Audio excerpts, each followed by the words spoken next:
Peace to the village and honor to the ancestors. Abibi Fahodie. How's everybody doing? I want to thank y'all for tuning in, and I want to welcome y'all to another episode of Taz Talks. How's everybody doing today? I hope everybody's doing well. I want to thank everybody for listening. Thank you for listening. Thank you for tuning in. Thank you for all of the support that you're giving me. I do appreciate it. The love is felt. Well, today's topic, I'm going to be speaking on we have to finance our everything. When it comes to melanated people, we have to finance our own everything. So, what does that mean?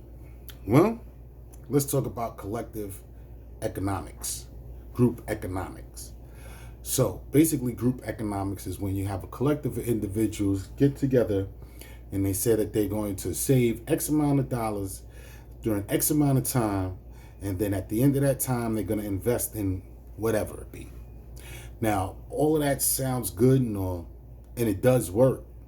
But our problem that I'm coming up against, that I'm noticing, is everybody talks a good one. We all are with group economics when it's in the planning stages. When we're talking about it, it's not a problem. It's all good. But when there's actually boots on the ground, when there's actually things going on, places opening up, stores opening up, and then the same question of group economics come back into the play, there's the problem. Everybody's down until you ask them to be down. So what is this? What is it about us that has us not trusting us? Well, we've actually been programmed to not trust each other. We've actually been programmed not to trust ourselves and to trust the powers that be and the ruling class to have all of the correct and right answers. Basically, if you deal with propaganda, you did anything and everything that you see, anything and everything that you heard from your childhood on up to now, that's basically the same story that they gave you. Throughout school, you didn't really hear anything about yourself. Talking to melanated people, you didn't hear anything about yourself unless it was about Martin Luther King, the slave trade, and basically that's it. If anybody got Malcolm X in public school, if it was in February, you had a teacher that might have cared. But, as a whole, we tend to not trust each other. And that's going to be our downfall. And they know that that's the downfall. We have to have trust. We have to be able to trust each other, not even just with money, but just in general, and that's what's lacking in our communities right now. If you think back to the 20s with the Marcus Garvey movement with UNIA, he didn't have sponsors. He didn't have corporate sponsors. Anything and everything the UNIA did, they got that through their members. Their members donated money and mailed it in. They didn't have all the accoutrements of social media, all of the technology that we happen to have today, technology, instant messaging, and all of this extra stuff that we have today. They didn't have any of that. All they had was word of mouth, newspapers that they financed.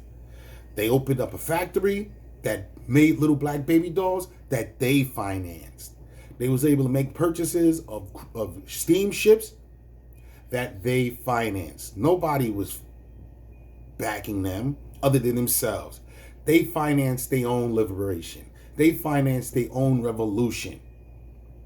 And we have to be willing to do the same. We can't get anywhere if we don't put our money up. This revolution, our revolution, is not going to be financed by big business.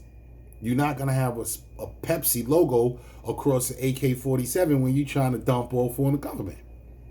You ain't going to have a Sprint logo on your camos unless you was actually in the service and that's who bought those camos. Then they go put they bought it. But for the most part, man, our liberation has to be funded by us, for us. Marcus Garvey movement with the UNIA, that movement right there, we can learn a lot from that. We can learn a lot from the Montgomery bus boycott on how to hold our money, because that 380 something days that they didn't get on them buses hurt. It hurt their pockets enough for them to change their policies. Not just the policies of the bus company, but the policies, the quote unquote policies of America.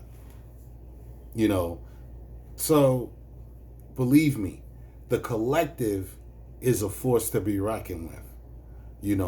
We have to take it back to the only time where we actually trusted each other. And the only time in this country when melanated people actually had full-fledged trust, I am my brother's keeper, was the word of the day, was right after slavery. During slavery. During Jim Crow. During those times that it was legally okay to oppress us. Still is. Still laws on the books that got that in smash.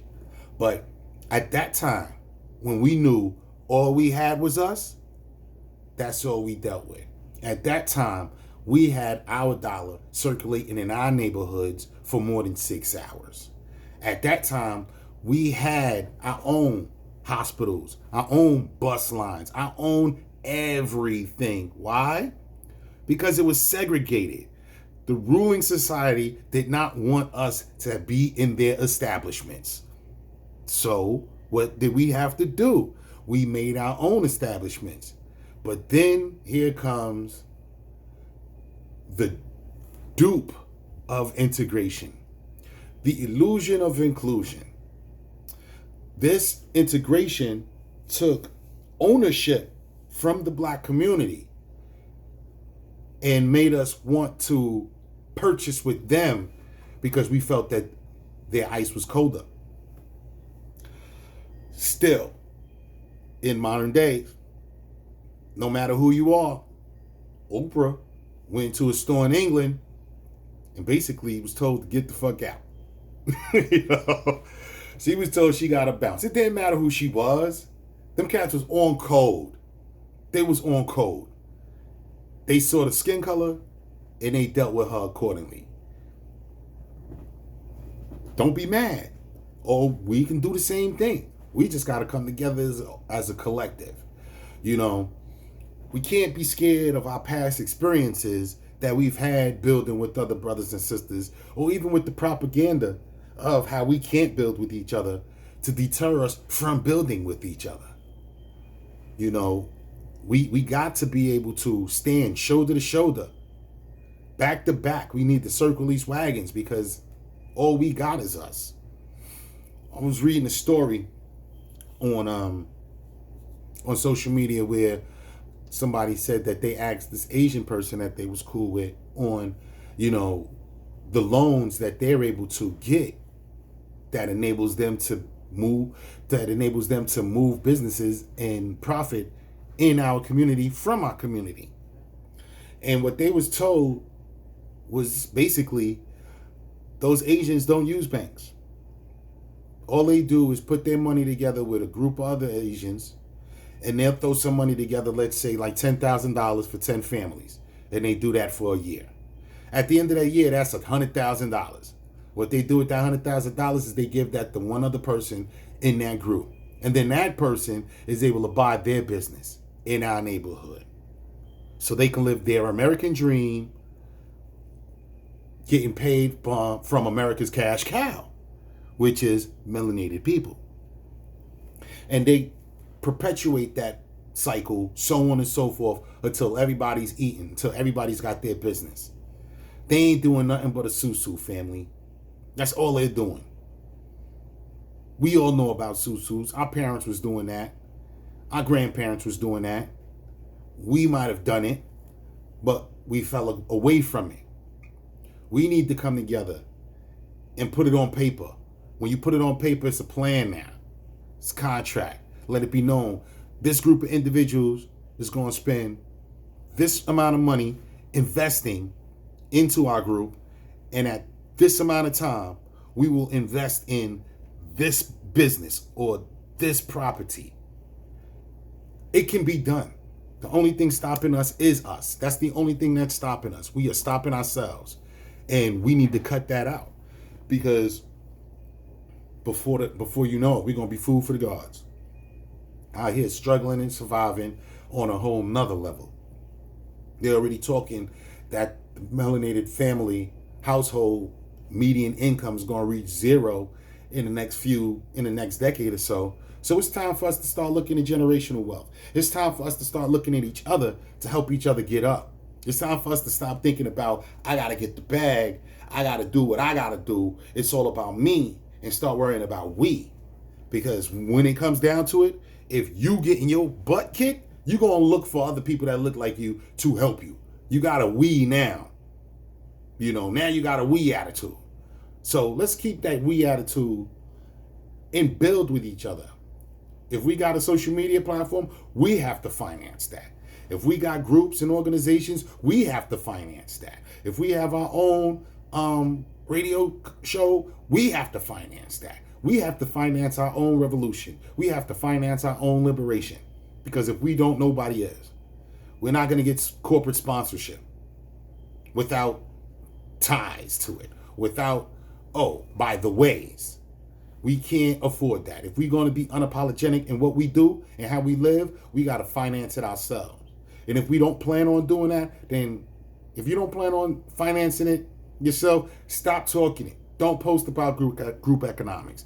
Don't post about group economics because you front. You ain't doing nothing but talking. It sounds good, but you ain't putting your money up for nothing. Cut it out. We need to get together. We need to circle these wagons. And at that, I'm going to end this show. I want to thank y'all for watching. I want to also thank y'all for listening. I want to thank my sponsor, Melanated People, social media platform for all melanated people. Come and check us out. It don't matter who you are. As long as you melanated, you are invited. MELANATEDPEOPLE.net. Come and check us out.